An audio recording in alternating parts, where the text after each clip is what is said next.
en general muy bien. Bueno, ¿cómo te digo con la lectura, con las temáticas? ¿Qué dudas han tenido en términos del desarrollo temático? Por ahí hubo una compañera que me hizo una muy buena pregunta en el foro. Yo me demoré un poquito incluso por contestarle, porque como tenemos el grupo de WhatsApp, estaba como muy centrado en contestar en el WhatsApp, pero ella me hizo una pregunta muy buena en el foro, ahorita la compartimos. Pero cuéntame tú, Anderson, ¿qué dudas has tenido? Profe, no, pues hasta el momento me ha ido bien. He Sí. tratado pues como de responder las dos actividades anteriores de acuerdo pues a la información que tenemos en el LOA y acerca también de los enlaces de interés y me ha ido bien, pues dudas, así pues que me generen como de pronto algún malestar al desarrollar las actividades como tal, no. Ok, perfecto, hombre Anderson. Bueno, con respecto a lo que tú dices, recuerden algo, no se queden con lo que hay en el OA. O sea, el OA es un buen objeto de aprendizaje, hay muy buen contenido, está muy bien diseñado, tiene una, digamos, interfase visual muy bonita, es muy interactivo y todo. Pero recuerden que para eso les compartí dos textos que están en la unidad número 1, que es el texto de Harold Kunz, Administración, una perspectiva global, y obviamente el de Administración de Chavenato.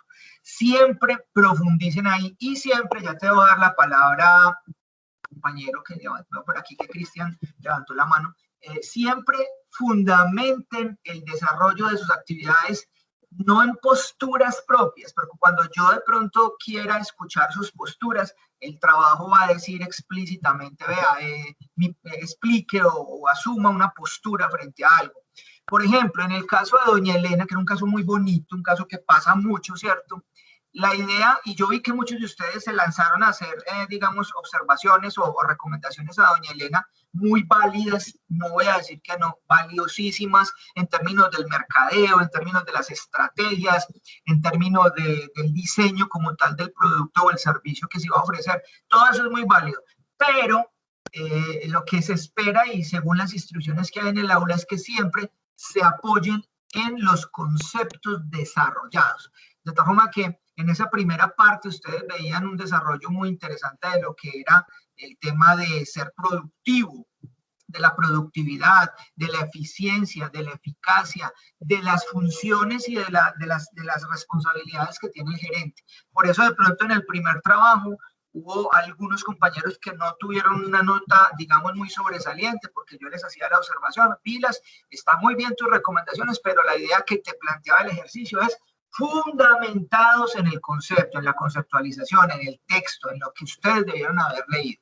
Eso no pasa tanto ahorita en la infografía, porque lo que ustedes están haciendo es como una, a ver cómo les digo, sí, como un recorrido de pronto histórico de cómo surgió y cómo se desarrolló la administración, que por eso han venido haciendo, digamos, un resumen de algunos aspectos desde la Edad Media, desde la Revolución Industrial, desde el aporte que hace la estructura militar al interior de la administración, pero básicamente siempre tengan en cuenta eso. Muy bien, hombre, compañero, muy agradecido por tu participación, Anderson. Espero que podamos, pues, seguir avanzando en el desarrollo. Ahora sí, hombre, Cristian, tienes la palabra. Activa tu micrófono, ojalá tu cámara y nos cuentas qué quieres decir.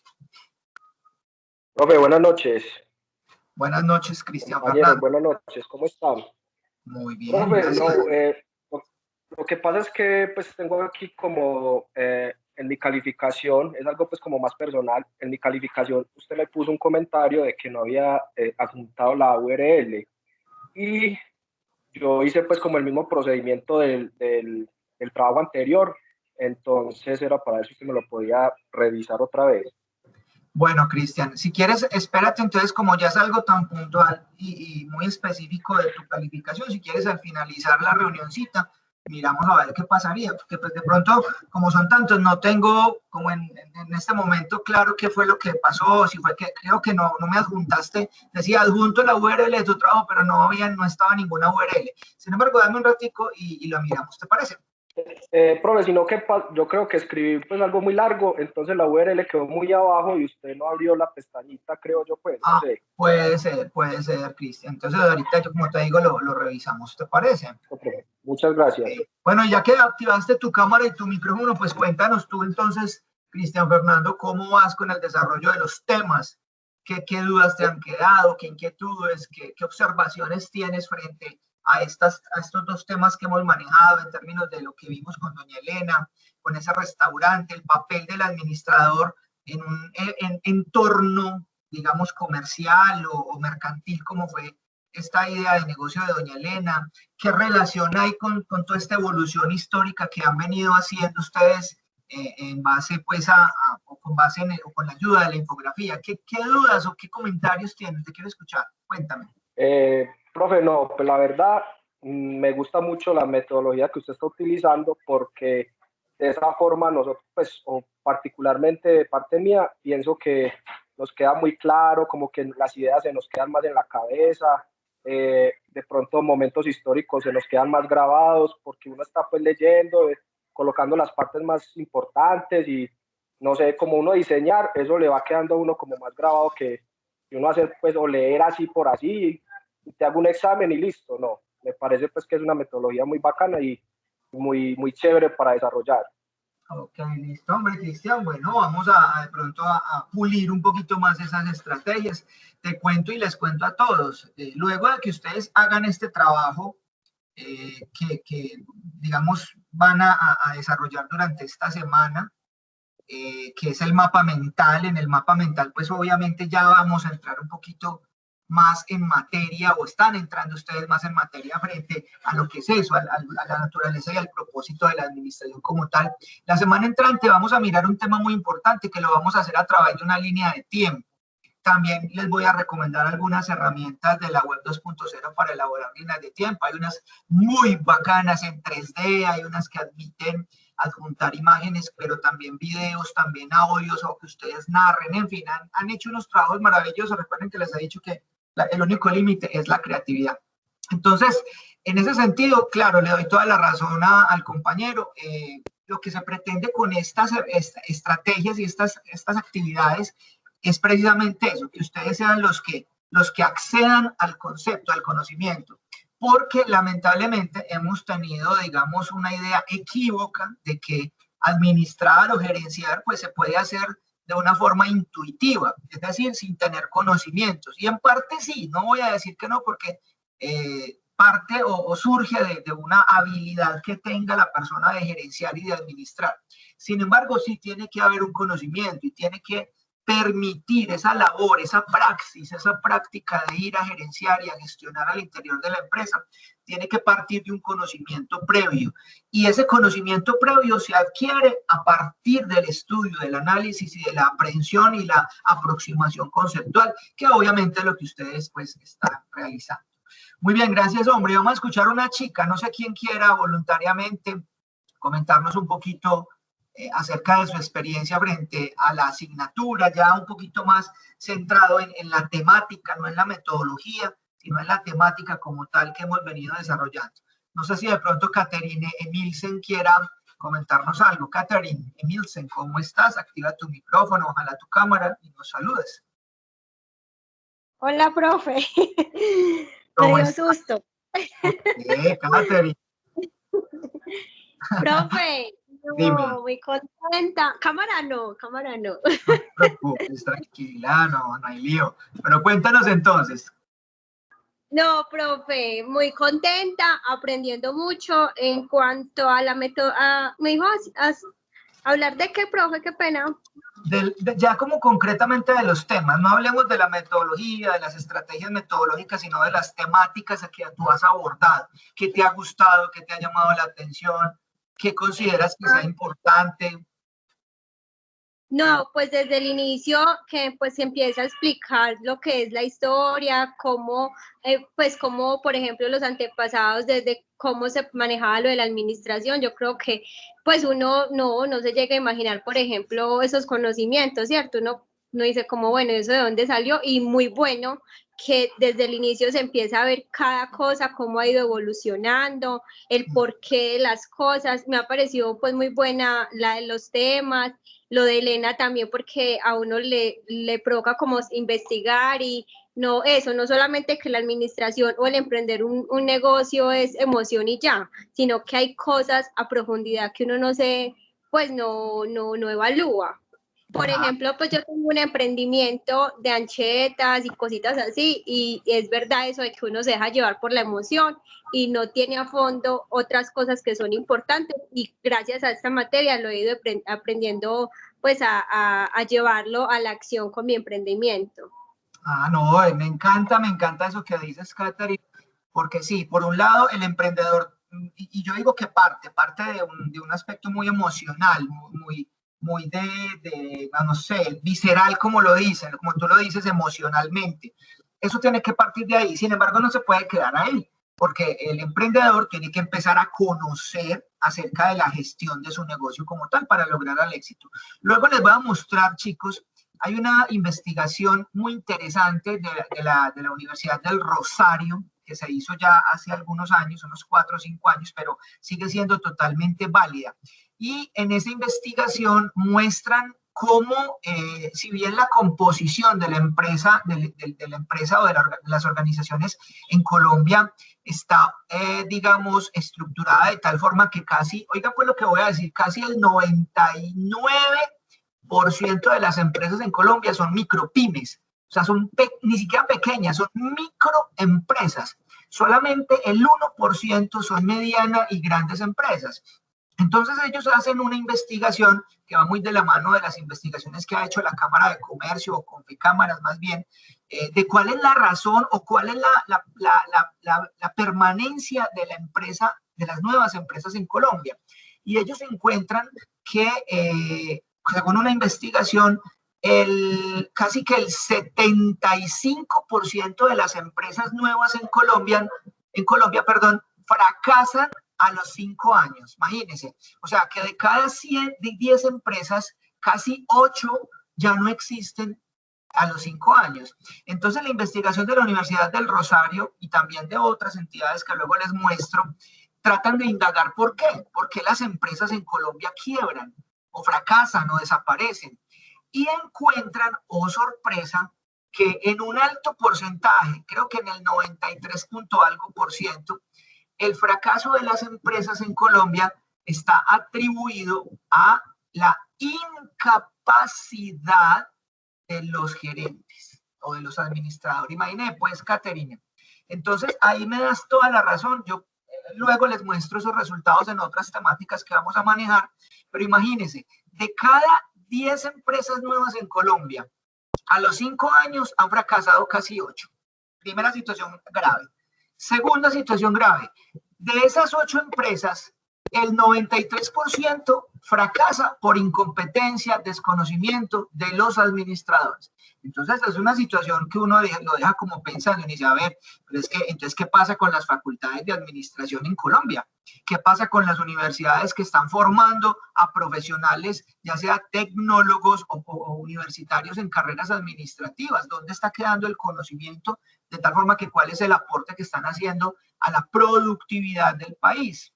Es como si ustedes dijeran, hombre, hablando en otro plano, hablando de, por ejemplo, la medicina, profe, de cada 10 pacientes que van a consulta a determinado hospital, se les mueren 8. Uy, eso sería catastrófico, ¿cierto? Entonces, eso mismo pasa con las empresas, con las organizaciones. De cada 10 empresas, 8 están muriendo en los 5 años y esa causa es por incompetencia de los administradores. ¿Eso qué nos permite inferir? La importancia, la relevancia, la pertinencia que tiene que ustedes, que son los que van a ir a gestionar administrativamente las empresas, tengan conocimientos administrativos. Y obviamente dentro de las ciencias administrativas, pues vamos a hablar de muchos aspectos. Por un lado estarán las finanzas, la economía, por otro lado estará la contabilidad, el mercadeo, por otro lado estará la innovación y la gestión tecnológica, por otro lado estará la transferencia del conocimiento, por otro lado está el desarrollo de teorías y proyectos y posturas administrativas que faciliten el alcance de los objetivos. Pero, Catherine, qué bueno que en este momento tengas esa forma de pensar y hayas reconocido que esto es importante, que la administración no se queda en un libro simplemente para que uno vaya y lea, haga una infografía, haga un mapa mental y ahí murió. Eso está ahí porque lo tenemos que aplicar y es lo que vamos a ver. Listo. Bueno, por ahí alguien tiene el micrófono abierto, no sé si es. Por favor, con los micrófonos, verificamos para que no haya esa interferencia. Listo. Bueno, chicos, entonces, gracias, Catherine, de nuevo. Vamos a ver hoy un poquito de algunos conceptos que yo sé que ustedes los han tocado. Me voy a permitir compartir mi pantalla. Y también voy a compartir toda mi pantalla por el momento. Y me confirman que estamos visualizando esta presentación. ¿La estamos visualizando, chicos? Sí, señor. Ok, bueno. Entonces vamos a hablar un poquito de esto, compañeros. De la naturaleza y el propósito de la administración. Aquí no es de la planeación, sino de la administración. Me disculpan que me equivoqué. Aquí está nuestro hermoso ITM. Lamentablemente, pues, fuera y como dicen, exiliados del campus universitario. Pero bueno, esperemos que en muy poco tiempo volvamos a estar por allá. Todos. ¿Listo? Bueno, muchachos, a ver. Cuando uno habla de la naturaleza de la administración o de la planeación como tal, uno de alguna manera se pregunta por cuál es la tarea del gerente, ¿cierto? De ese administrador que está al interior de las empresas. Y de alguna manera llegamos a concluir que la tarea de nosotros como administradores o como gerentes en cualquier tipo de actividad administrativa y en cualquier tipo de organización es asegurarnos que de alguna manera todas las personas que trabajan con nosotros puedan comprender y entender el proyecto que nosotros vamos a realizar, así como, digamos, los objetivos y las metas que ese proyecto o esa organización tenga. De alguna manera, entonces, esa naturaleza de la planeación va orientada precisamente, entonces, a que se puedan establecer lo que denominamos nosotros como las misiones o los propósitos de la organización, los objetivos, las estrategias, los procedimientos, las reglas, los programas y los presupuestos. Existen muchos tipos de planes. La planeación, algunos teóricos, entre ellos Harold Kunz, plantea que en la planeación se hace precisamente la selección de cuáles son esos objetivos y cuáles van a ser las acciones que la organización, y en este caso nosotros como gerente, debemos emprender para lograr esos objetivos. Obviamente eso va a requerir de alguna manera una toma de decisiones y ahí es donde empezamos nosotros a tener como claridad en cuál es el papel fundamental que tiene un administrador al interior de la organización, porque es la persona encargada de tomar las decisiones correctas, de elegir entre varias alternativas, pero siempre apuntando al alcance de las misiones o los objetivos generales que se tienen planteadas en esa organización como tal, ¿cierto? Bueno, ¿qué es una misión o qué es un propósito? Porque hemos dicho que el administrador está encargado de eso, de establecer todas las acciones para cumplir esa misión o ese propósito, ¿cierto? Recuerden el caso de doña Elena. Doña Elena se planteó una misión, se planteó un propósito, se planteó una meta. Seguramente la meta de ella era establecer su unidad de negocio allá en ese restaurante de la ciudad del Pacífico colombiano, que creo que nos mencionaban Buenaventura, y entonces establecerse allí, tener un negocio exitoso, casi que poder lucrarse de los resultados económicos y financieros de ese negocio. Entonces, en general, cuando nosotros hablamos de que la administración el administrador debe establecer una misión o un propósito, entonces se debe preguntar o hacer 3 preguntas, y es, ¿qué hace? ¿Cómo lo debe hacer o cómo lo hace? ¿Y para qué lo está haciendo? Entonces, ¿qué hace? Es el que nos permite identificar la función o las tareas básicas de la empresa. ¿A qué se va a dedicar esa empresa? ¿Qué es lo que hace? Bueno, y no digamos solamente empresa, hablemos de organización en general. Luego, cuando estemos por allá más adelante, van a descubrir ustedes cuál es la diferencia entre una empresa y una organización. Pero en este caso refirámonos a las organizaciones como tal. ¿Qué es lo que hace esa organización? Porque recuerden ustedes que hay organizaciones que tienen diferentes objetivos. Habrán unas organizaciones que buscan un lucro, ¿cierto? Habrán otras organizaciones que no buscan un lucro, sino un beneficio social, como las organizaciones o las entidades sin ánimo de lucro, que creo que ustedes conocen por ahí de alguna medida cuáles son algunas organizaciones sin ánimo de lucro y cuáles son las que son con ánimo de lucro. Otra pregunta importante que se debe hacer el gerente de la organización o el administrador es ¿cómo lo hace? ¿Cómo lo hace?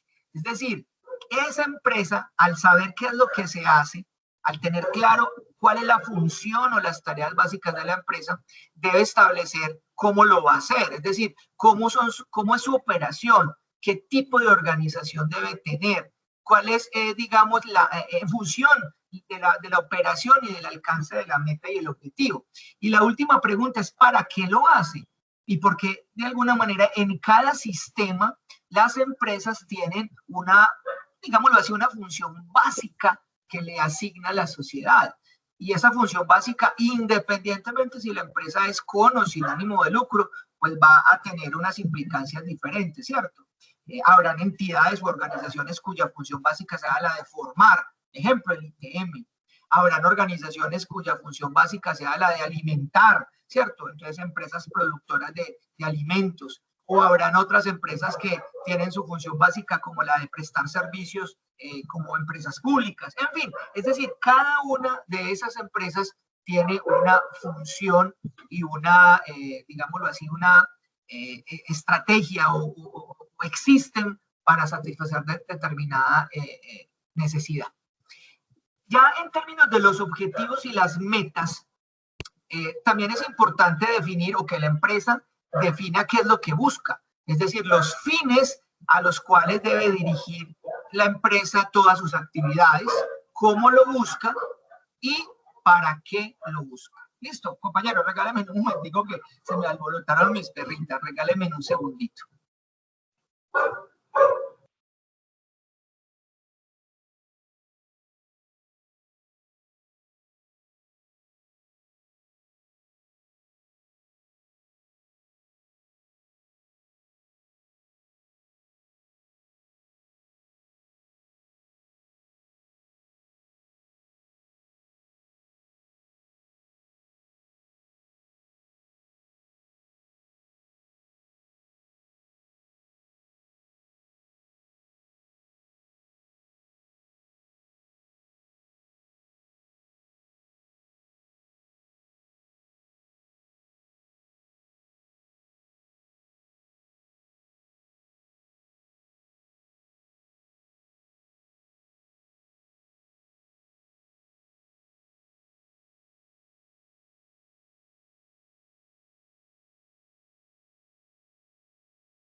Bueno, listo, otra vez por aquí, qué pena. Ay, muchachos, discúlpenme ahí, pero he tenido unos problemitas aquí con mis mascotas, que llegó visita y se alborotan un poquito. Listo, bueno, vuelvo a compartirles, me dicen si estamos visualizando entonces de nuevo la pantalla. ¿Estamos bien? Sí, señor. Okay. Bueno, Listo, voy a ingresar aquí al aula. Dame un momentico. Ok, bueno. Entonces, a ver, ¿por qué, digamos, es importante entonces mirar esta situación de cómo nosotros, como administradores, empezamos a tener un papel fundamental dentro de la permanencia y la subsistencia de todas las organizaciones, ¿cierto? Ahorita hablábamos de alguna manera que básicamente en Colombia las empresas fracasan por incompetencia del administrador, ¿cierto? Entonces, en este sentido, ¿cuál es el propósito de esa administración? Decíamos ahorita. Entonces, sabemos que la administración es una actividad humana 100%. Una máquina no administra, una máquina simplemente opera, a diferencia de los seres humanos que estamos en capacidad de administrar. Entonces, como ustedes vieron en toda esta teoría que han avanzado y que han digamos, articulado y visualizado para la realización de las actividades, desde que las personas empezaron a conformar grupos para lograr las metas, se puede hablar de administración. Por eso ustedes vieron cómo la administración está presente incluso en la época primitiva. Yo no sé si ustedes recuerdan o se vieron una película que se llama 2000 AC, 2000 antes de Cristo, que la película empieza por allá cuando esa tribu donde estaban los dos protagonistas que se enamoran, todavía niños ellos, empezando la película, estaban cazando para digamos, para obviamente alimentarse, y estaban cazando un animal gigantesco que había en esa época, que eran los mamut. Obviamente un mamut, en comparación con un ser humano, pues el ser humano queda insignificante. Pero ellos, ¿qué hacían? No sé si ustedes vieron la película, véansela, es muy bacana. Y esa película muestra cómo ellos se organizaban en grupos para lograr la meta de la caza del mamut. Y dentro de ese grupo, ellos tenían diferentes actividades o diferentes responsabilidades, los que, digamos, asustaban o tiraban la red, los que mataban el mamut, los que le tiraban las piedras para cerrarle los caminos, los que los asustaban a la manada para que salieran corriendo, en fin, desde casi que desde la misma concepción del ser humano como tal, es donde se empieza a hablar de administración. Por eso es que nosotros como gerentes estamos llamados a realizar, obviamente, funciones gerenciales, que ya les decía ahorita en el caso, por ejemplo, de la señora Elena, estamos llamados a planear, a organizar, a integrar personal, a dirigir y a controlar.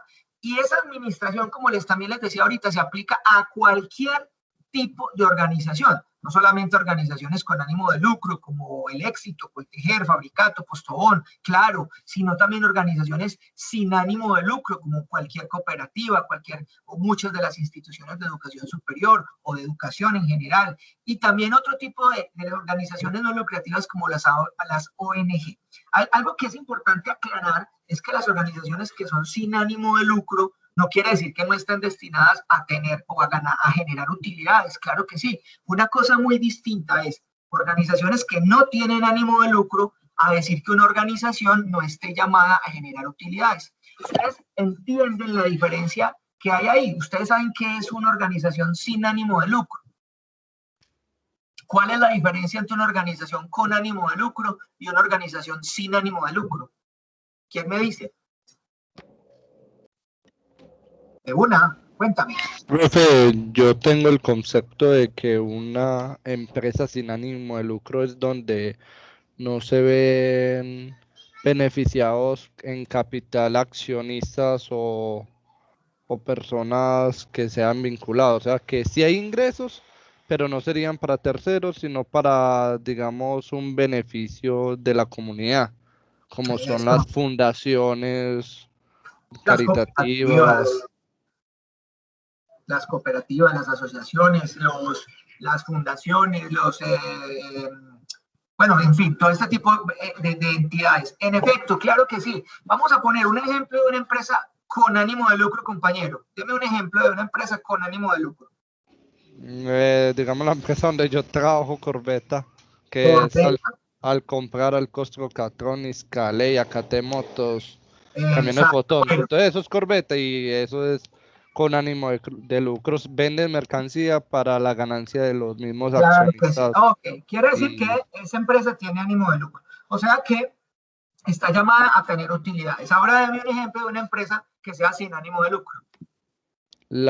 como la que ya dijo anteriormente, la ONU o estas fundaciones que son para salvar animales, para salvar niños. Venga, una que es Eso es cierto, pero bienestar familiar.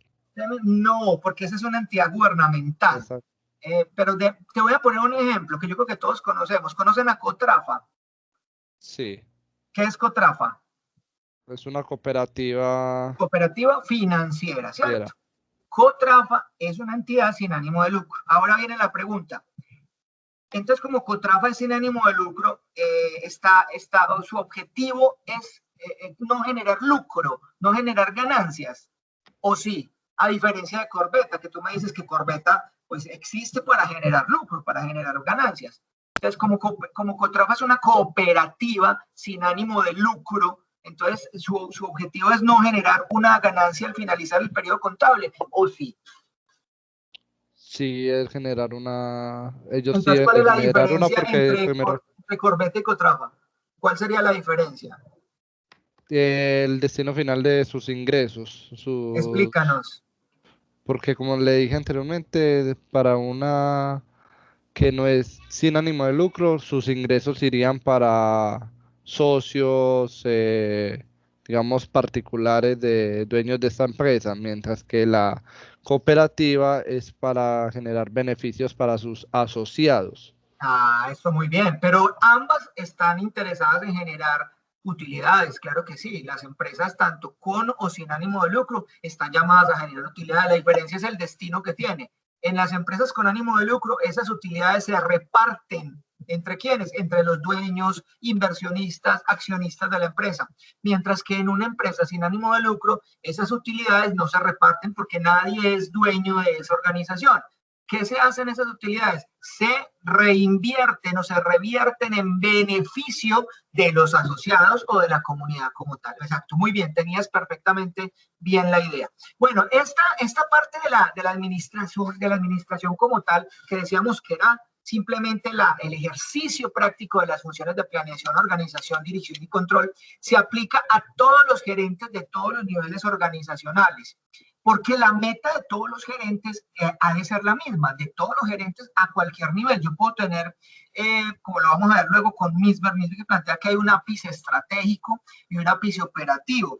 Y cada uno de esos ápices o de esas partes de la organización, pues tienen unos gerentes, pero la idea es que los gerentes tengan la misma meta. Y la misma meta es la creación de valor, que luego de pronto entramos a discutir un poquito sobre la diferencia entre lo que es valor, costo y precio, porque aquí nos referimos a la generación de valor. Y la administración, obviamente, se ocupa de muchos aspectos para poder llegar al cumplimiento de esas funciones o de esos objetivos, perdón, de la organización. Y se ocupa entonces de saber si la empresa es productiva o no, si es efectiva, si hay eficiencia y eficacia, en fin. ¿Listo?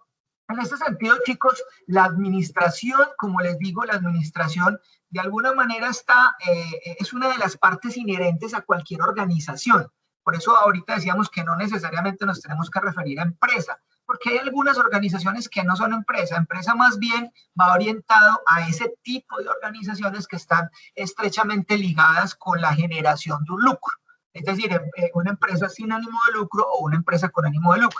Pero, por ejemplo, una organización puede ser, por ejemplo, un grupo digamos, de personas que se reúnen para, no sé, para hacer ejercicio religioso, ¿cierto? Una comunidad, una iglesia, también es una organización. Y en esa organización, pues también vamos a requerir elementos administrativos, no solamente para las empresas que están destinadas a la generación de lucro como tal. Entonces, una organización simplemente es un grupo de personas que trabajan en conjunto para lograr un fin, para crear un valor agregado.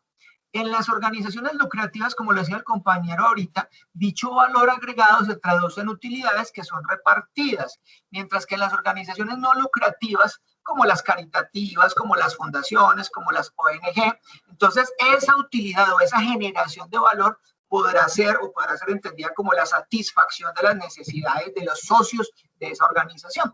Listo. Las universidades, por ejemplo, pueden crear valor agregado mediante esto que estamos haciendo, que es la generación o la difusión de conocimiento, o en otros aspectos como la prestación de servicios a la comunidad, como lo que hace pues obviamente el ITM como tal. Listo. Entonces miren que de alguna manera, chicos, la administración está presente en todo, ¿cierto? En todo. ¿Cuáles son las funciones de nosotros como administradores, perdón? Pues inclusive esto lo vamos a profundizar mucho más posteriormente cuando estemos precisamente en el proceso administrativo, pero básicamente las funciones gerenciales se distribuyen o se organizan como en 5 grandes grupos. El primero se llama la planeación, el segundo la organización, el tercero la integración de personal, el cuarto la dirección y la quinta el control como tal. Cada una de ellas pues obviamente que tienen elementos fundamentales que los van a identificar.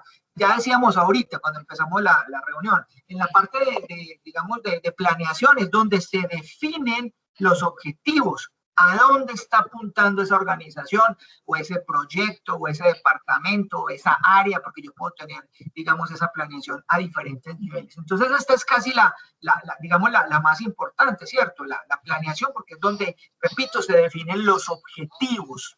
Luego viene la organización, porque ya después de tener los objetivos, entonces de alguna manera se pueden plantear ¿cómo vamos a hacer para llegar a esos objetivos? ¿A través de qué estrategias, digámoslo así, y a través de qué estructura se puede llegar a ese objetivo? Ahorita decíamos, chicos, al principio de la reunión, que las funciones gerenciales estaban presentes en todos los niveles de la organización. Este casi que es un punto de parcial.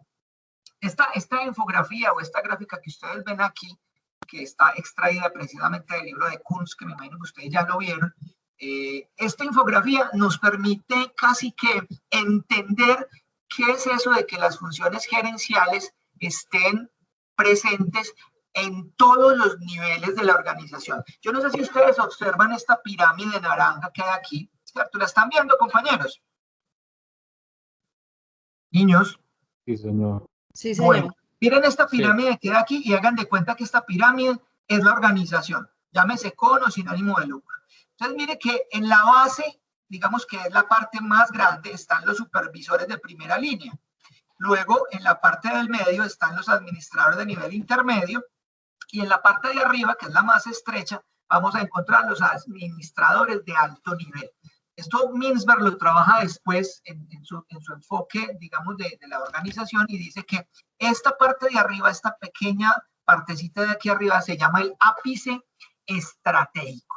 Entonces, observen aquí, compañeros, al frente están las funciones gerenciales que acabamos de definir o que estamos hablando, las funciones de planear, organizar, dirigir y controlar. Pero, ¿qué información nos está permitiendo inferir esta gráfica? ¿Quién me puede explicar esta gráfica? ¿Qué podemos concluir de esta gráfica? Profe, yo concluyo es como el nivel de la cantidad de planeación que se debe tener, organización, dirección y control, cada uno de la jerarquía. Es decir, que teniendo un punto de comparación de supervisor de primera línea y el administrador de alto nivel, el administrador debe tener más capacidad de planeación que el supervisor. Caso contrario, digamos como en la dirección, que el supervisor de primera línea debe tener mayor capacidad de dirección que el administrador de alto nivel. Bueno, a ver, ¿cuál es tu nombre, compañero? ¿Cuál es tu nombre? Jefferson Jaramillo. Jefferson. Sí.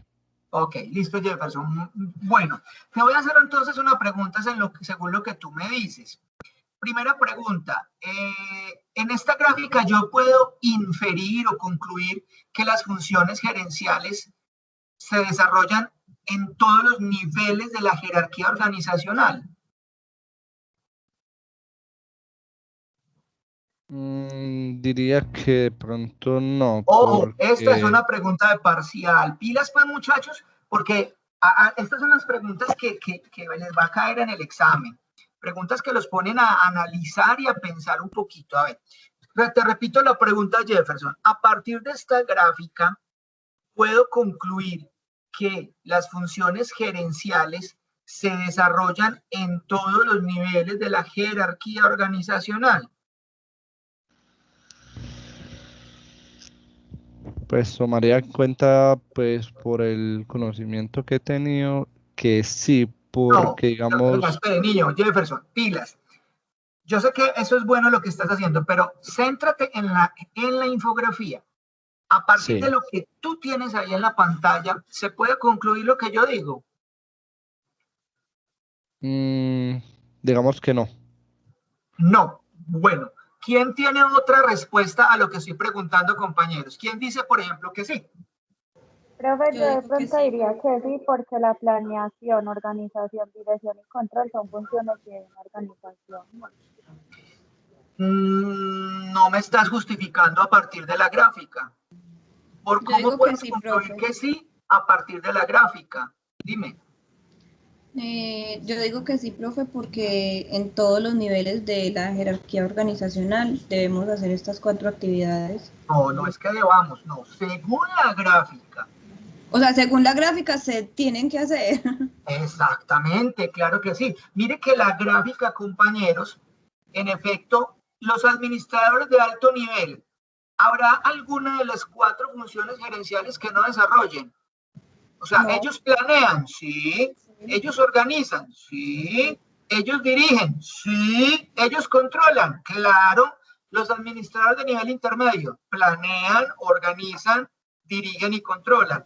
Los supervisores de primera línea planean, organizan, dirigen y controlan. Luego, Jefferson, a partir de la gráfica sí se puede concluir que las funciones gerenciales se desarrollan a todos los diferentes niveles de la jerarquía organizacional.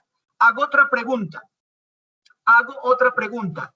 De la jerarquía organizacional, ¿quién está mayormente llamado a la dirección? El Supervisores de primera línea. Eso. ¿Y quién está más llamado a la planeación? Administrador de alto nivel. Claro, y es lógico, ¿cierto? Porque es que los administradores de alto nivel son los que se encargan de direccionar estratégicamente a la organización, es decir, de establecer los objetivos, las metas, la visión, la misión de la empresa. Listo. Mientras que los supervisores de primera línea, si bien también tienen que hacer planeación, pero ellos se centran más que todo en la dirección, porque luego vamos a ver que la dirección es esa parte o esa función gerencial encargada precisamente de trabajar o de hacer que las personas hagan lo que tienen que hacer, como lo tienen que hacer, cuando lo tienen que hacer y con lo que lo tienen que hacer. Luego estos supervisores de primera línea estarán muy dados a esta etapa de dirección. Ahora, habrán o funciones, discúlpenme, que son, digamos, del resorte de todos casi que en la misma medida. Por ejemplo, miren la etapa de control. Si bien la etapa de control vemos que mayormente está centrada en también los administradores de alto nivel, vemos cómo comparativamente en la etapa de control está casi que muy equilibrada entre todos los supervisores, a diferencia de la dirección. Es que la dirección tiene una base mucho más amplia y una pirámide, una cima mucho más estrecha, porque es que los administradores de alto nivel pues no se encargan tanto de dirigir, ¿cierto? Mientras que el control, miren que el control es casi que un rectangulito. Entonces el control, yo hago control comparativamente en supervisores de primera línea, nivel intermedio y alto nivel. Miren que esta gráfica es muy bacana porque ya nos va dando un poquito de claridad en términos de la importancia y de la distribución de las funciones gerenciales al interior de la organización. Ahora, la parte de integración de personal, que a esto se refiere la parte de integrar personal, es esa parte donde la empresa de alguna manera, consigue las personas que son necesarias para el desempeño de esas funciones de planeación, organización y control. Oigan, miren esta gráfica aquí. Aquí está el porcentaje de trabajo, o sea, las habilidades técnicas, las habilidades humanas y las habilidades conceptuales. Y aquí está casi la misma pirámide, pero ya organizada en una forma de estructura organizacional, donde está la alta dirección, donde están los mandos medios y donde están los supervisores. Pregunta, según esta gráfica, ¿cuáles son las habilidades que debe tener la alta dirección?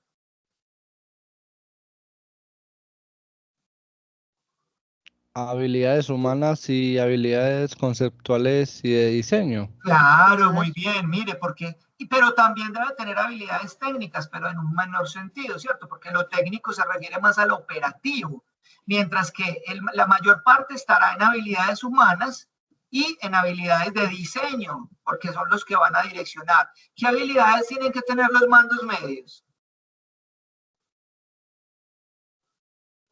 Las mismas 3 habilidades.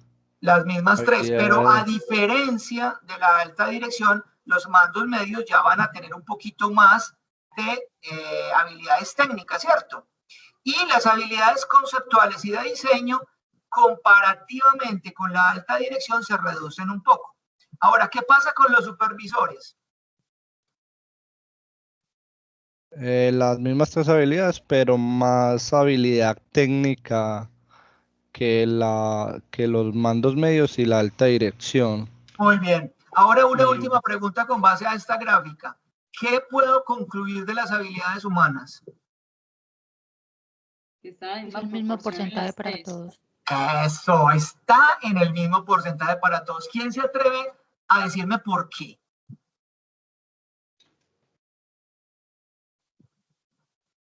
¿Por qué las habilidades humanas están en el esenciales? Porque son esenciales. ¿Y por qué son esenciales? Porque ¿qué es la administración? ¿Una actividad qué? Humana. Humana, eso. Y como es una actividad humana, trabaja con humanos, trabaja con personas. Es decir, nosotros los gerentes trabajamos es con personas. Por eso es que indistintamente, si somos de la alta dirección, si somos de los mandos medios o de los supervisores o de la parte operativa, esta habilidad humana es tan importante. Por eso es que ahí viene esta etapa maravillosa que se llama la etapa de dirección.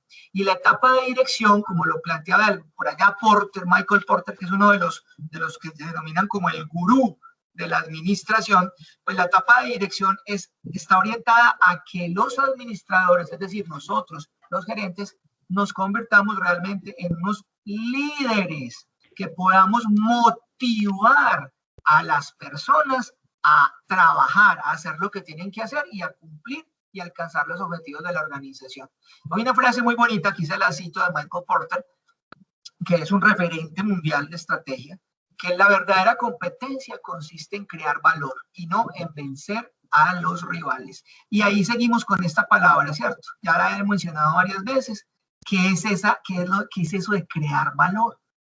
Vamos a dejarlo por ahí, eso en el tintero, y vamos a tenerlo como claro para una próxima oportunidad. Ustedes van consultando. Bueno, y la última etapa, chicos, es una etapa muy bonita que también se denomina la etapa de control. Y aunque esta etapa o esta función gerencial esté a lo último, miren que, voy a quitar esto un momentico, miren que se habla primero de planear, luego de organizar, integrar personal, dirigir y que por último control, pero es mentira. Esta etapa de control o esta función gerencial de control se realiza desde la misma planeación como tal, desde la organización, desde la integración, desde la dirección. Es decir, la etapa de control simplemente es una función gerencial que se desarrolla paralelamente a todas las otras funciones gerenciales.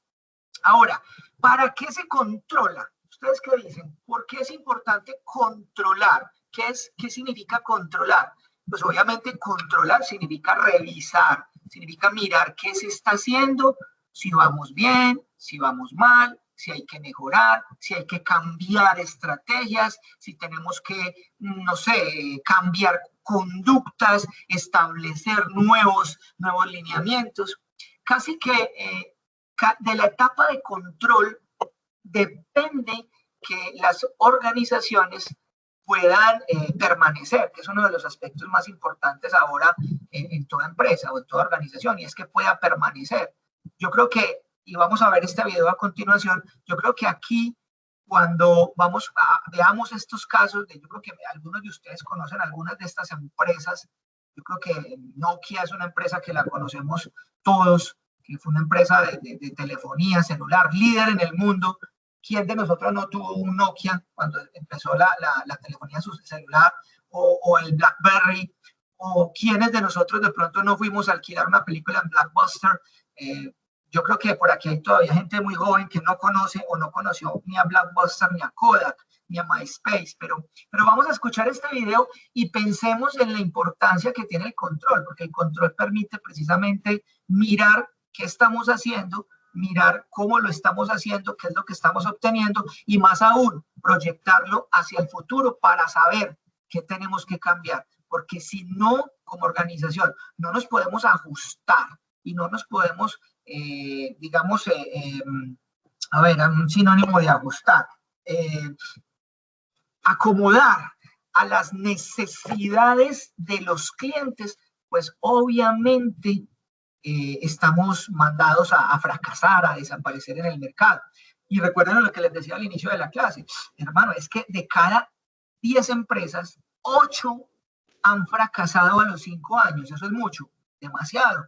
Y llevémoslo al primer año. En el primer año es todavía más escandaloso. De cada 10 empresas, en el primer año ya han fracasado casi 4. O sea que el primer año es crucial. Imagínense, el 40% casi de las empresas nuevas en Colombia fracasan durante el primer año. ¿Y eso por qué pasa? Porque no tenemos esas habilidades, los gerentes de esas organizaciones, de controlar, es decir, de aprender cuáles son las necesidades de sus clientes, de promover una autonomía gerencial y un espíritu emprendedor al interior de la empresa. Este tema ustedes lo desarrollaron en la lectura.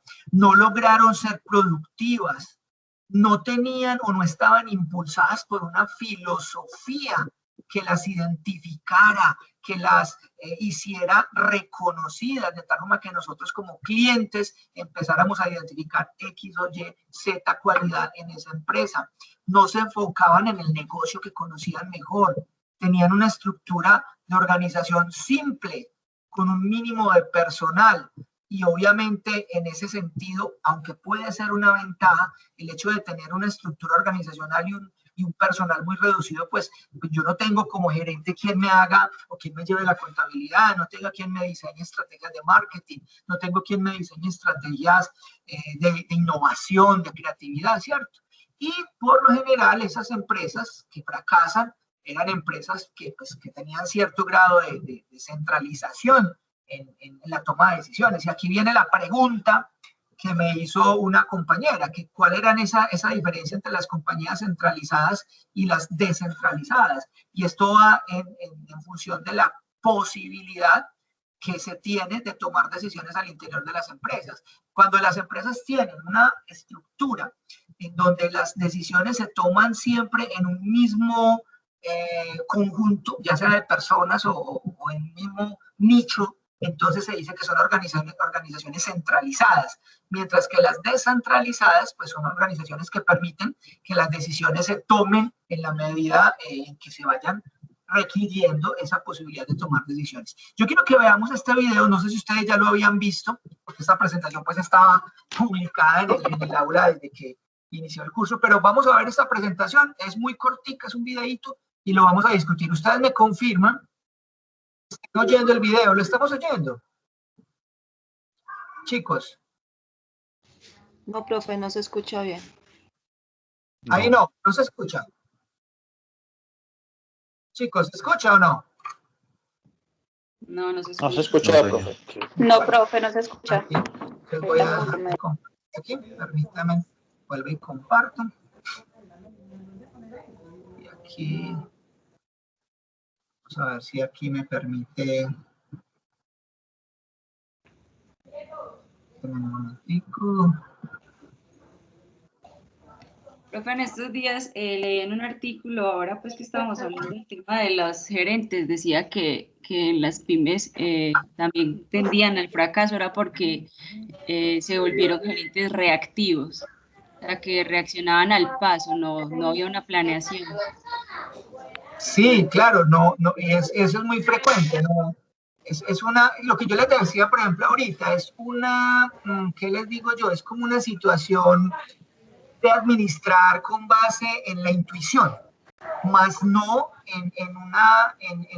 digamos, en una preparación que nos permita aplicar conceptos y teoría científica. Y eso pasa mucho que las organizaciones y los gerentes creemos que se puede gestionar simplemente con una buena intención, que se puede gestionar con una buena experiencia, lo cual, digamos, en otras épocas resultaba, pero ahora ya no, ahora ya la competencia, una economía globalizada, la presencia de tantas empresas que ofrecen productos y servicios de mejor calidad, de mejor precio, de que yo como cliente puedo comprar. Imagínense, esto no pasaba hace 5 años. Yo no podía comprar cosas de otros países, y ahora con las plataformas digitales, increíble que yo pueda ingresar al computador y pueda comprar una billetera, unos zapatos directamente en una tienda de los Estados Unidos. Y esto pues obviamente a las empresas las tiene que mover. Entonces antes estos cacaos que llaman administradores, esta gente tan dura, los antioqueños que creaban empresa, pues la hacían con las uñas y con la intuición y con muchas ganas y mucha emoción, como decía la compañera, pero muy poco de conocimiento. Pero eso funcionaba hace 20, 30, 40 años. Ahora ya no. Ahora, si no conocemos, si no nos preparamos como gerentes, como directores, obviamente estamos mandados al fracaso, y eso lo muestran las cifras. Voy a mostrar, y si no, ya nos tocará, lamentablemente, que lo vean ustedes. Ahí no se escucha. Ahí sí la estamos oyendo, chicos, o tampoco. No, yo no escucho. No, profe. No, Ay, pero ¿por qué es tan raro? No, profe, no se escucha. ¿Por qué no me deja compartir audio? Finalizar, desactivar, mostrar. Si yo soy el administrador.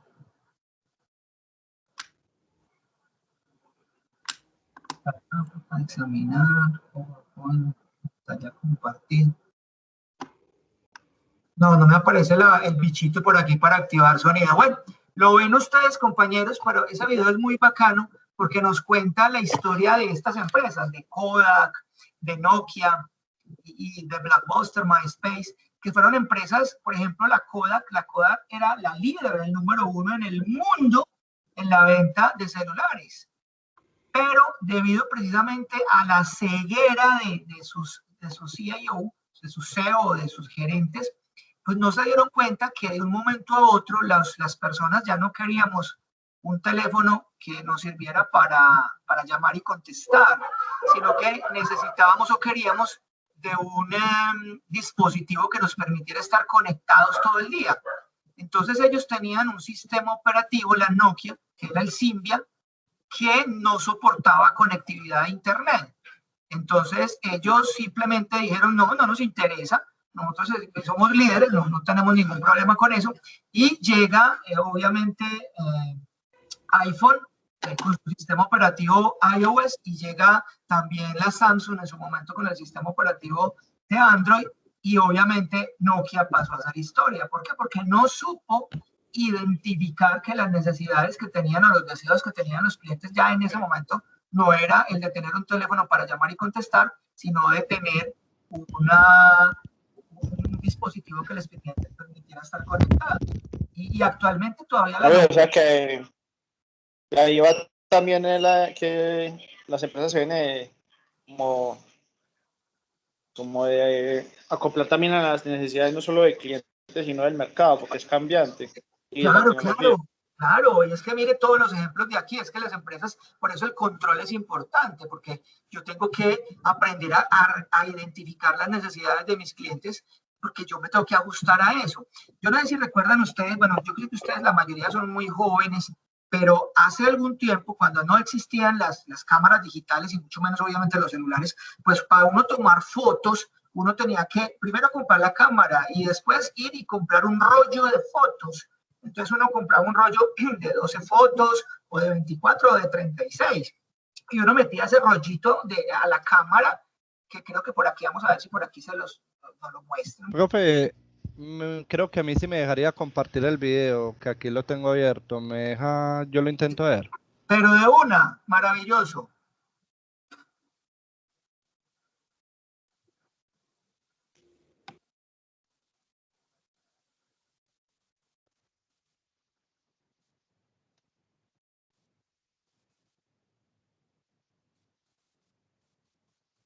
Hola Leti, he alquilado una nueva película en Blockbuster. ¿Quieres unirte para verla? Dale presentación grande y lo vemos y lo devuelves y lo vemos todo. Voy a aprovechar para llevar mi nueva cámara Kodak para tomarnos algunas fotos. Sí, qué pena que mi Nokia no tiene cámara. Nokia, Kodak, Blockbuster. Dale aquí pantalla completa en el cuadrito del Listo, lado. sí. Ya le voy a dar pantalla completa y ya aquí quito el audio mío, listo. Vale, de una. Qué bueno, gracias. Veámoslo completo y verá que es muy bacano.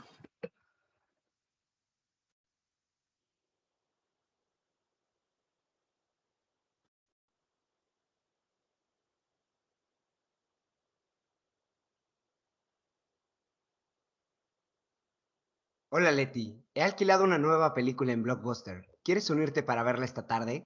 Hola Sergio, por supuesto que me uno. Voy a aprovechar para llevar mi nueva cámara Kodak para tomarnos algunas fotos. Sí, qué pena que mi Nokia no tiene cámara.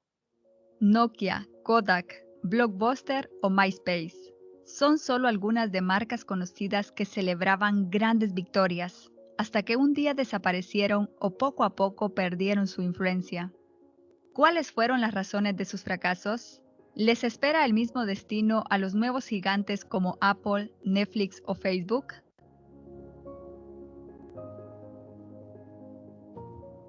Pocos saben que en 1865, cuando fue fundada Nokia, comenzó con la producción de papel, después las botas y luego cables. Nosotros la asociamos con los teléfonos móviles, porque gracias a ello se convirtió en una marca reconocida en todo el mundo. En algunos países, Nokia era un sinónimo de celular, y no es de extrañar, porque en su apogeo tenía casi la mitad del mercado mundial de los teléfonos móviles, y generaba un 4% de Producto Interno Bruto de Finlandia. ¿Qué salió mal? Los finlandeses se han apegado demasiado a su sistema operativo Symbian, que ha perdido contra Android y el sistema de Apple. Cuando se dieron cuenta de que habían cometido un error, ya era demasiado tarde para alcanzar a sus competidores. Aunque la marca Nokia no desapareció del mercado y todavía se producen celulares con su nombre, de ser la primera en ventas de celulares, ahora la podemos encontrar en la categoría de otros. ¿Cómo llevarte a tu propia destrucción? Un buen ejemplo de ello es Kodak, que se declaró en bancarrota después de 131 años de estar en el mercado. Así como Nokia fue sinónimo de teléfono móvil, Kodak por muchos años fue un sinónimo de fotografía e innovación. Recibió, por ejemplo, el premio Oscar por crear una cinta de película no inflamable. El creador de Kodak quería que cada estadounidense tuviera en casa una cámara, y ha creado una por tan solo $1. Pero lo más impactante de todo es que los ingenieros de Kodak tenían casi 20,000 patentes registrados en Estados Unidos. ¿Cómo ha fallado una empresa tan grande y famosa? ¿Cómo es posible que la fotografía digital llevara a la bancarrota a la empresa que la inventó? Así es, Kodak inventó la primera cámara digital, pero por otra parte estaba apegado a las cámaras analógicas. El problema es que las ganancias de Kodak venían principalmente de vender rollos fotográficos, y desarrollar la tecnología digital destruiría sus propias ganancias. Decidieron no invertir fuerte en eso, lo que estaban haciendo con éxito sus competidores, y pronto Kodak se quedó atrás. Hace poco, BlackBerry era el celular favorito de los dueños de negocios, trabajadores y todos los que les gusta escribir mensajes. Solo en el 2011 había vendido más de 50 millones de sus celulares. Ganó popularidad gracias a su increíble y cómodo teclado físico. y facilidad de enviar y recibir correos electrónicos. Podría, por ejemplo, recibir correos en tiempo real y tenía internet dedicado especialmente para recibir los mensajes. ¿Cómo sucedió que un celular amado por muchos tiene actualmente 0% del mercado? El mundo de las nuevas tecnologías se cambia rápido. BlackBerry, quien creía que la gente siempre preferiría botones físicos en vez de pantallas digitales, no podría estar más equivocado, pues el tiempo no tardó en probarle lo contrario. Además, BlackBerry, igual que Nokia, no quería renunciar de su propio sistema, que perdió su utilidad en la era del iPhone y teléfonos con Android que ofrecen miles de aplicaciones gratuitas. Todo esto resultó que en el cuarto trimestre del 2016, de 432 millones de celulares vendidos, solamente 208,000 han trabajado con el sistema de BlackBerry. Es aproximadamente el 0.05%. Blockbuster, en sus años de auge, controlaba el 25% del mercado mundial de videoclubs y contaba con más de 9,000 tiendas físicas especializadas en el alquiler de películas y videojuegos. Todo marchaba súper bien hasta los años 2000, cuando los clientes empezaron a emigrar a los servicios de otras compañías de alquiler de videos en línea, como Netflix. Lo interesante es que Blockbuster tuvo la oportunidad de hacer alianza con Netflix e incluso comprarlo en el 2007, pero no quiso hacerlo. Igual que en el caso de Kodak, Blockbuster estaba tan pegado a su modelo de negocio que decidió competir con las nuevas tecnologías en lugar de aprovecharse de ellas, lo que llevó a la compañía a la bancarrota y a ser absorbida por otra en el 2011. ¿Recuerda los tiempos antes de Facebook? Compa, párala un momentico, porfa, ponle la pausa. página MySpace. Basta mencionar que entre 2005 y 2008... Eso, bueno, listo. Es que quiero, ya ustedes terminan de ver el video, pero quiero mencionar algo muy simpático. Pues yo sé que muchos de ustedes nunca alcanzaron a ir a un Blockbuster. No sé si lo conocieron. Era un sitio donde uno iba y miraba películas y las alquilaba y a uno le daban la película en físico y uno la llevaba a la casa, la veía y luego la tenía que devolver. Cuando eso todavía existía el beta o el VH y creo que alcanzó por allá al DVD. Pero lo interesante de esto es que una vez una persona alquiló la película en Blockbuster y se demoró en entregarla. Cuando fue y la entregó, le cobraron una multa tan grande que superaba incluso el costo de la película. Entonces, esta persona se enfadó tanto que prometió diseñar algo que hiciera que Blockbuster quebrara. Y adivinen quién fue esta persona. El fundador de Netflix. El actual dueño de Netflix. Incluso cuando ya Netflix había cogido tanta fuerza, este señor le propuso a Blockbuster que se asociaran. Y Blockbuster dijo que no le interesaba. Y ya conocemos todos el futuro que vivió Blockbuster. Blockbuster fue una empresa pues, que ya no existe. Ellos trataron de innovar un poco y de empezar a incursionar en el mercado de los complementos para el cine, de las crispetas, de los dulces, de textos, de afiches, bisutería y todas estas cosas de películas, pero no les daba porque Netflix obviamente se lo llevó por delante. Entonces eso da cuenta, muchachos, de cómo, al igual que Nokia y Kodak, de cómo, una cosa interesantísima, hombre, Kodak inventó las cámaras digitales pero no le metió la ficha a ese producto porque como ellos eran los dueños de la empresa que producía los rollos para las cámaras análogas, para no tomar fotos, pues ellos dijeron, no, es que si sacamos al mercado las cámaras digitales, pues obviamente se nos va a caer el mercado de los rollos y optaron por no sacar al mercado las cámaras digitales, sino continuar con los rollos. Pero obviamente luego llega de Kodak, llegó la Canon, no recuerdo cuál otra, la Xerox, y sacó pues sus cámaras digitales y obviamente pues también tiraron al piso el mercado de la Kodak.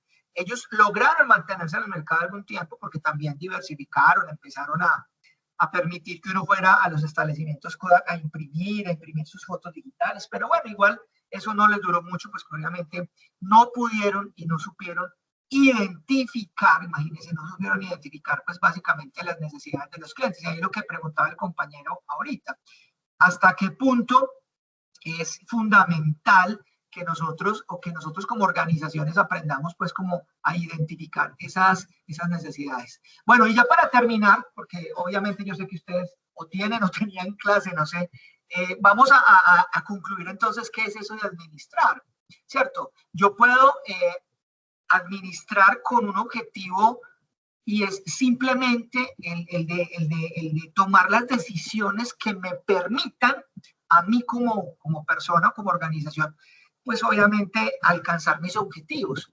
Pero esto no es sencillo. Cuando yo estoy administrando, y sobre todo, como les decía, en las condiciones actuales, porque hace 20, 30 años eran muy distintas, actualmente las compañías en este siglo XXI, pues deben, no solamente digo yo aprovechar, sino casi que es una obligación usar elementos de tecnología, elementos que les permitan convertirse en compañías globalizadas y obviamente atender lo que la compañía decía ahorita, y es ese espíritu emprendedor, ¿cierto? Lo mismo que doña Elena. Doña Elena era una emprendedora, lamentablemente no supo hacer las cosas, y todos ustedes lograron identificar el sinnúmero de errores en los cuales incurrió doña Elena.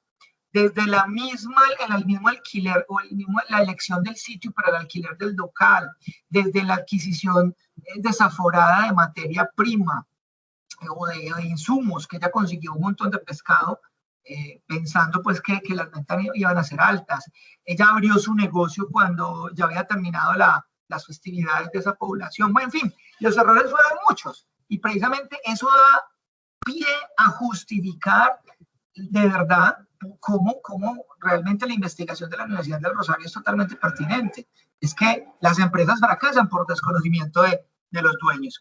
Pero a ver, uno de los aspectos a los cuales las empresas del siglo XXI tienen que aprovechar es precisamente la tecnología, ¿cierto? La tecnología y en especial pues lo que llamamos tecnologías de información y comunicación, pues obviamente son un factor fundamental. Aquí hay un video que les invito también a ver, lamentablemente pues yo no hay tiempo, ustedes lo visualizan. La globalización. Aquí hay un video muy bacano, es un video que no tiene audio, si no vamos a tener problema. Miren, voy a extenderme por aquí, voy a abrir un poquito aquí. Ok, estamos viendo el video, ¿cierto? Bueno, la pantalla al menos. Miren esto. Aquí lo dice, es el tráfico aéreo mundial. Estas lucecitas, compañeros, en tiempo real, son aviones.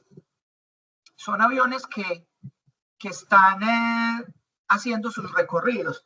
Observen, y no sé si alcanzan a visualizar la sombra que hay aquí, que es una sombra negra, que quiere decir que en este momento del día, en esta parte del mundo es de noche, y en la otra parte es de día. Entonces, observen, voy a poner play al video, y observen cómo empiezan a desplazarse esas lucecitas, específicamente desde Estados Unidos o Norteamérica, Estados Unidos, Canadá, parte de México, a Europa. Miren, el centro y el comercio se está generando entre Estados Unidos y Europa. Y obviamente en una parte de Asia, aquí está Japón, parte de China, las Coreas, pero miren básicamente la poca cantidad de lucecitas que hay desde los países latinoamericanos, salvo unas pocas excepciones de Argentina, Chile, Brasil obviamente, pero realmente Colombia tiene relativamente, en comparación obviamente con Estados Unidos, o sea, esto muestra cómo a partir del tráfico aéreo mundial, pues estamos en una economía totalmente globalizada. Lo que van ahí en esos aviones es o mercancías, o dinero, o pasajeros, turistas, que van a comprar, a dejar sus recursos. ¿Por qué? Porque la economía es eso. Es una economía globalizada, una aldea global. Ya los emprendimientos de Colombia aquí, de los famosos brownies y las pulseritas que vendíamos en las ferias de nuestro colegio, de la universidad, eso ya está mandado a recoger, muchachos. Ahora ustedes como tecnólogos en gestión administrativa tienen que pensar es en esto, en un horizonte mundial, globalizado. Y necesariamente para poder establecer esas posibilidades de comercio mundial, necesariamente tenemos que hacer uso de la tecnología. Eso sin tecnología es imposible. ¿Quiénes o qué empresas medios se sostuvieron durante todo este tiempo de pandemia y se han sostenido durante este tiempo de pandemia? Aquellas que o tenían una buena articulación tecnológica o aquellas que pudieron adaptarse con rapidez y empezaron a migrar a estos entornos virtuales, a las plataformas digitales, al comercio digital, porque de resto las empresas que no lo pudieron, pues obviamente, lamentablemente fallecieron, murieron y hicieron parte de ese porcentaje del cual yo les hablaba pues ahorita. Entonces este video me encanta porque es un video real, en tiempo real, es viejito porque ese video tiene un par de años, pero igual nos muestra cómo realmente se puede hablar de una economía globalizada y del comercio mundial y de incursionar en ese tipo de mercados. Aquí en este video les voy a dejar la tarea, chicos. En este video nos hablan de un concepto no muy novedoso, ya es un concepto bastante trillado, pero es el concepto de intraemprendimiento. La compañera ahorita nos hablaba de lo que es el espíritu emprendedor. Siempre tenemos, digamos, de alguna manera identificado que uno es emprendedor cuando está en capacidad de generar unas unidades de negocio. Eso es cierto, pero también yo puedo convertirme en un intraemprendedor y este término lo desarrolla muy, digamos, extensamente Pinchot, es un autor francés. Por favor, lean y visualicen un poquito este video para que vean, identifiquemos qué es eso del intraemprendimiento y cómo desde las organizaciones nosotros como gerentes podemos apuntar a aprovechar pues esa situación. Bueno, chicos, esta, digamos que es parte de la presentación que quería mostrarles hoy. Yo sé que por factores de tiempo es un poco complejo, máxime hoy que tuvimos, pues, y eso sí me da culpa, el percance del error del tiempo, del inicio de la sesión. Si ustedes están de acuerdo, yo no tendría problema en seguirla haciendo a las 6. Si ustedes me dicen, no, profe, tal cual lo habíamos quedado en el compromiso académico, que era a las 8, no tengo lío, ustedes ya me dicen, listo, pero ya lo que sigue de aquí es que ustedes hagan la lectura de este término de productividad, es muy interesante, y aquí de la evolución del pensamiento administrativo como tal. La actividad para la semana entrante, pues ustedes están haciendo en este momento la elaboración del mapa mental. Por favor, verifiquen muy bien esa URL para que no tengamos problemas. Viene una actividad muy bonita que es la elaboración de una línea de tiempo. Hay unas herramientas maravillosas, aquí yo les sugiero una de tantas, TimeToast, una herramienta gratuita que le permite hacer un desarrollo de líneas de tiempo donde ya vamos a estudiar, ya vamos a salir un poquito del desarrollo histórico de la administración como ciencia y nos vamos a centrar en los autores o los aportes que algunos teóricos hacen, obviamente, al tema de la administración. Compañero, me tienes bloqueado mi pantalla. Déjame compartir la pantalla. Creo que tú tienes en este momento eso, ahí sí. Ya. Listo. Creo que ahí sí. Listo, ya. No me permití activar mi cámara para despedirme. Bueno, compañeros, ¿cómo les pareció? A mí me gusta, pues, como les decía, durante las sesiones tutoriales, pues, como entrar y retomar temas y conceptos que nos permitan, pues, ir como entendiendo todo este acervo teórico de lo que es la administración. Me gusta mucho que participen. Estos espacios de clase se hacen mucho más dinámicos cuando ustedes traen a cuento historias, experiencias, anécdotas, no sé, preguntas, dudas, y se generan discusiones alrededor de los temas que estamos pues como desarrollando. Compañeritos, muchas gracias por la asistencia. Recuerden que el video de la presentación queda guardadito ahí en el aula donde dice videoconferencias. Estamos atentos entonces a que este domingo se cierra el plazo para la entrega del mapa mental y se abre la última actividad, que es la línea de tiempo, para poder acceder ya al examen. Recuerden que el primer examen tiene una valoración del 10%, es un examen de 10 preguntitas y está habilitado pues en las fechas en que se estipula en el compromiso académico. Listo, compañeros. Bueno, no sé si tengan dudas, inquietudes, comentarios, sugerencias, observaciones. Profe, no, con respecto al horario, que sea de 7:30 a 8. ¿De 7:30 a 8? Pues que empiece a las 7:30 o a las 8. no a las 6, porque a esa hora apenas uno saliendo de trabajar, Es no que, le da. sí, efectivamente, por eso yo les había propuesto en el compromiso académico que fuera a las 8, previendo que muchos de ustedes trabajan, en fin. Pero bueno, yo creo que sí, respetando el compromiso académico, van a seguir siendo entonces a las 8 para que no tengamos pues como esta confusión, qué pena, ahí fue culpa mía, pero gracias a ustedes por avisarme. Listo. Bueno, compañeros, un abrazo para todos, se cuidan y nos vemos de hoy en 15 días o antes, si ustedes así lo solicitan. Hasta luego. Profe, Hasta luego. gracias. Feliz noche. Hasta luego, gracias, profe. Hasta luego. Profe, muchas gracias.